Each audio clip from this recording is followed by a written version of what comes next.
Olá, esse vídeo tem a intenção de refletir sobre um seguinte problema, que é o senso moral enquanto o conjunto das leis divinas, ele seria inerente à própria consciência ou uma aquisição posterior do espírito no tempo. Eu vou refletir sobre este problema com base nos livros O Livro dos Espíritos, O Evangelho segundo o Espiritismo, a Gênese e um trecho de uma palestra proferida pelo professor Cosme Massi. O Cosme Massi, como muitos devem saber, é um profundo estudioso de Kardec. Já há mais de 30 anos ele vem desenvolvendo uma profunda reflexão, uma análise pormenorizada do pensamento de Kardec e dos espíritos superiores. E de forma que ele hoje representa talvez uma das maiores inteligências que pesquisam a obra propriamente de Kardec. Pois bem, numa palestra dele, proferida no SEAC, acredito que na internet ainda seja possível encontrá-la, ele faz uma interpretação da questão 621 do Livro dos Espíritos, propondo que as leis divinas e, portanto, o senso moral enquanto conjunto dessas leis, elas são adquiridas pelo espírito no tempo através de suas experiências. Elas não estão escritas já a priori, por assim dizer, na consciência, mas ela é um produto da atividade do espírito e, portanto, uma conquista do espírito, um registro do espírito em sua própria natureza, né? E ele faz essa interpretação com base em um erro de tradução. Ele afirma que os tradutores acabaram trocando o ser por estar, porque a pergunta é assim: onde está escrita a lei de Deus? Na verdade, então, seria: onde é escrita a lei de Deus? Né? E a resposta é: na consciência. Então, a partir desse erro de tradução, o Cosmo Massi faz uma interpretação de que o senso moral, as leis divinas, são adquiridas, são conquistadas pelo espírito através de seu desenvolvimento. Eu vou ler um trecho aqui de como ele desenvolve essa reflexão. Ele começa dizendo assim, abre aspas: então, a lei de Deus está na consciência? Se todo mundo já tem a lei de Deus na consciência, nós já nascemos sabendo tudo, como espíritos. Imagina o espírito em sua origem. Como vai dizer Allan Kardec? É simples e ignorante, isto é, sem saber. O espírito, quando é criado, ele é criado simples e ignorante. E Kardec explica, isto é, sem saber. Ele não tem conhecimento algum. Então, ele não pode ter a lei de Deus nele, porque ele não conhecia nada. Então, esse está escrita às vezes leva à confusão. Ó, ele faz uma interpretação assim, né? Com base nesse erro de tradução. Só que nós gostaríamos de tentar defender a tese oposta, de que, com certeza, né? E o conhecimento, o saber, é um processo de aquisição individual de cada espírito criado por Deus. E essa aquisição é feita, né, nas várias reencarnações. Mas nós queremos defender que, de uma certa maneira, o senso moral, as leis de Deus estão sim presentes na natureza espiritual do espírito, né? Na sua consciência. Elas fazem parte da estrutura da consciência. E nós podemos defender essa tese ainda com base nos postulados da doutrina espírita, com base nos ensinos dos espíritos superiores e das reflexões também de Kardec, né? Então nós vamos tentar aqui avançar essa questão, né? Não nos limitarmos apenas na pergunta 621, mas vamos fazer uso de outras citações que corroboram essa nossa proposta de que o senso moral é sim inerente à consciência, embora não seja um saber dado, né? Um saber infundido no espírito, mas ele é, por assim dizer, uma condição de possibilidade para o desenvolvimento moral do espírito. Ele é ele encerra em si as noções elementares da moralidade da consciência, né?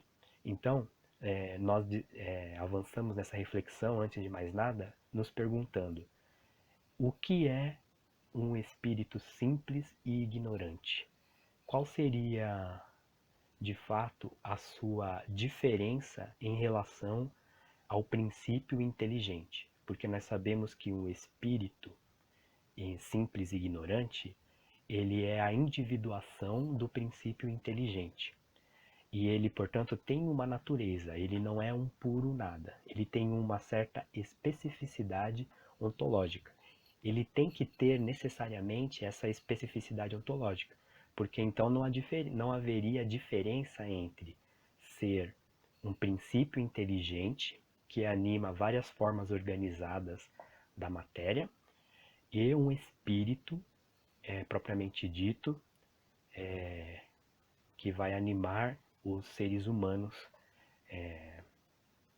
para o processo de desenvolvimento, né, espiritual. Então, o que seria de fato um espírito simples e ignorante? Pois bem, nós podemos encontrar nos textos doutrinários que o conceito de espírito simples e ignorante revela já que, embora ele não tenha nenhum conhecimento prévio em questões teóricas propriamente ditas e nenhum conhecimento prévio em moralidade, ele já tem uma estrutura muito complexa e muito diferenciada do princípio inteligente geral, né, enquanto tal. Então, é possível ver nos textos doutrinários que o espírito simples e ignorante já é dotado de germens, de faculdades que lhe conferem uma aptidão para o conhecimento e uma aptidão para a moralidade, né? E essa especificidade ontológica é que o distingue do princípio inteligente não individuado, propriamente dito, né?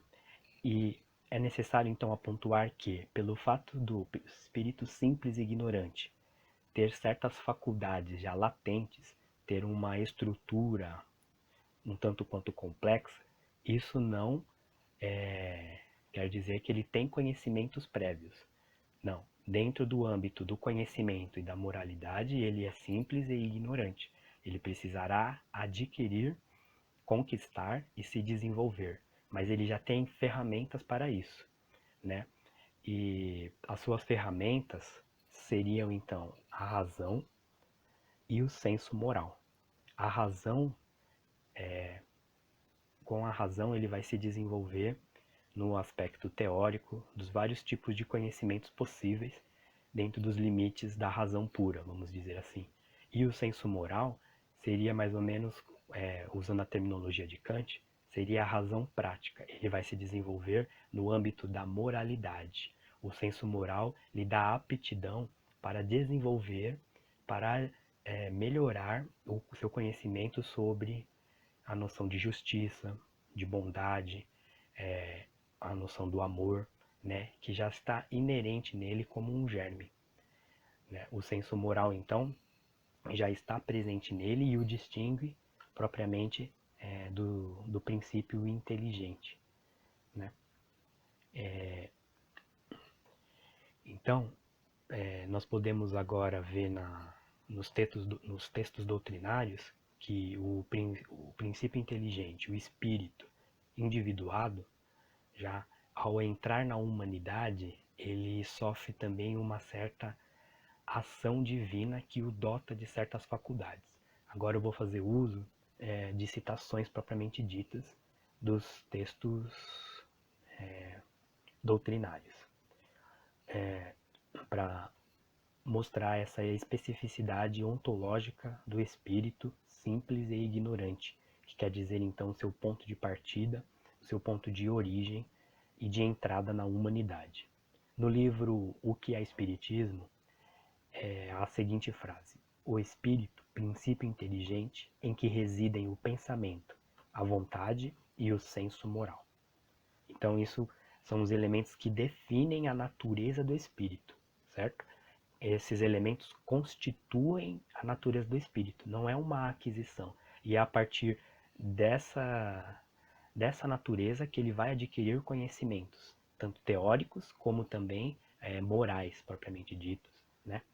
Então, no livro dos Espíritos, na questão 606A, então, emanam de um único princípio a inteligência do homem e a dos animais?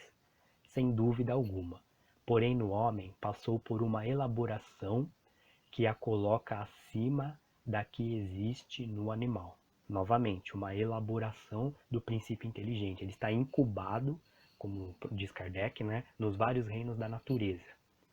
E ele vai sofrendo essa elaboração. Mais adiante nós vamos ver que, embora essa elaboração, essa incubação do princípio inteligente, no momento de ele entrar na humanidade, propriamente dito, há uma ação divina que também modifica essa natureza espiritual.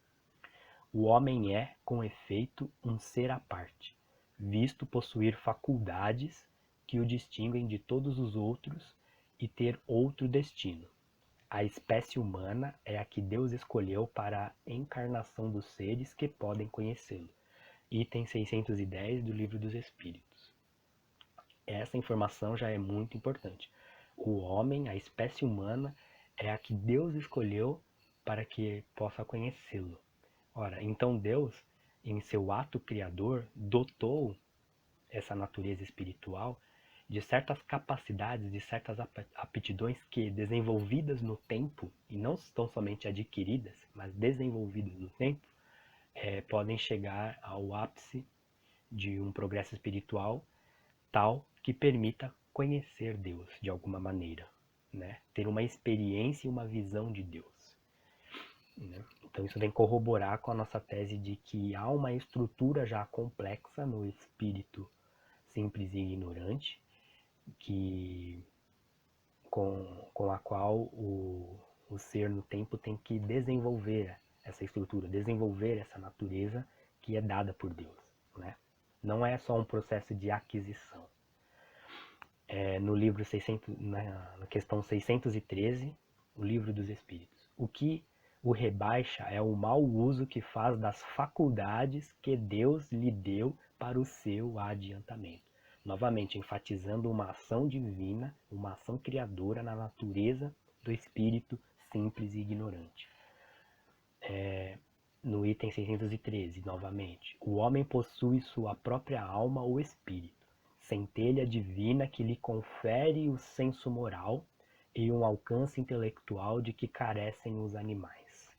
Então, novamente, o senso moral constitui a natureza do espírito simples e ignorante. E o senso moral aqui é entendido como o conjunto das leis de Deus, né? A razão prática que encerra as leis de Deus. Uma observação que nós podemos fazer é o seguinte: assim como a razão pura ela encerra em si mesma as leis da lógica, não quer dizer que pelo fato de nós termos as faculdades da razão pura, nós já sabemos e temos o pleno conhecimento da lógica. É necessário que nós mergulhemos sobre nós mesmos e apreendamos o modus operandi da razão, que é através da lógica, das leis do pensamento lógico. E aí nós descobrimos, por assim dizer, como se opera a razão dentro dos limites da sua própria natureza, da qual nós designamos como a lógica, né? Então, uma coisa é ter a faculdade e outra coisa é produzir um conhecimento sobre esta faculdade ou com esta faculdade. A mesma coisa se dá com o senso moral. Nós já temos em germe a lei de Deus inerente à nossa própria consciência. Agora é necessário adquirir um conceito de justiça, um conceito de bondade, de compaixão, de amor. Isso é fruto da reflexão do espírito no tempo, através de suas muitas experiências e reencarnações, né?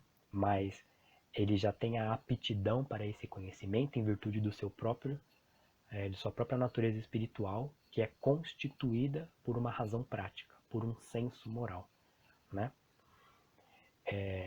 No livro A Gênese, no item 19, uronografia geral, é dito: unicamente a datar do dia em que o Senhor lhe imprime na fronte o seu tipo augusto, o Espírito toma lugar no seio das humanidades. Novamente, então o senso moral é a marca de Deus na sua criatura, é a assinatura de Deus em sua obra, né? É inata no homem a ideia da perpetuidade do ser espiritual. Essa ideia se acha nele em estado de intuição e de aspiração. E tem 4 a Gênese espiritual no livro A Gênese. Novamente, na Gênese espiritual, item 12. Desde que um espírito nasce para a vida espiritual, tem por adiantar-se que fazer uso de suas faculdades, rudimentares a princípio.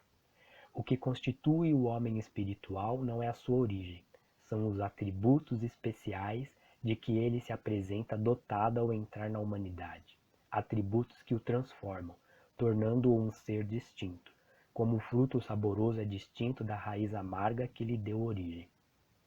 E há muitas outras citações aqui que corroboram essa nossa tese. Então, para concluir, nós podemos dizer que, desses postulados já citados, no preciso momento da individuação do princípio inteligente, há uma ação divina que ultrapassa todo esse período de incubação e de elaboração.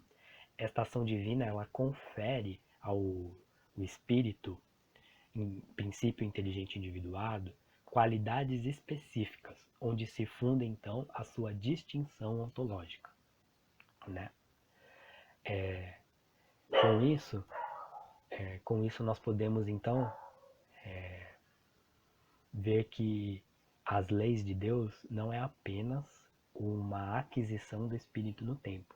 Em um certo sentido, elas já estão contidas, sim, na estrutura da consciência, na natureza espiritual do espírito, né? De modo que o progresso do espírito no tempo deve ser entendido mais como um desenvolvimento de sua natureza do que uma aquisição apenas da moralidade e do conhecimento em geral, né? Então, embora o professor Cosme Massi identificou ali na questão 621 um erro de tradução, onde o verbo ser é trocado pelo verbo estar, mesmo assim, no conjunto da obra do corpus kardeciano, dos textos doutrinários, nós podemos ainda encontrar vários elementos que corroboram com a tese de que o senso moral é inerente à consciência. Ele constitui a natureza espiritual dos espíritos e, portanto, ele também contribui para a distinção ontológica do espírito em relação ao princípio inteligente, né? Acho que essa é uma interpretação razoável, pelo menos. Mas, para encerrar, gostaria de indicar os livros do professor Cosme Massi. Ele é uma importante inteligência e autoridade intelectual no momento. Ele faz um belíssimo trabalho de interpretação, de análise analítica mesmo, pormenorizada da obra de Kardec. E todos que o lerem com o intuito de compreender Kardec com sinceridade, sem espírito de sistema, só podem ganhar com o trabalho intelectual do professor. Então, em ordem de publicação, aqui está Ordem Didática do Livro dos Espíritos. Depois vem o Espírito e Matéria. Esse aqui está autografado, tive a felicidade de conhecê-lo. E por último agora, o mais recente, Os Espíritos e os Homens. Tá?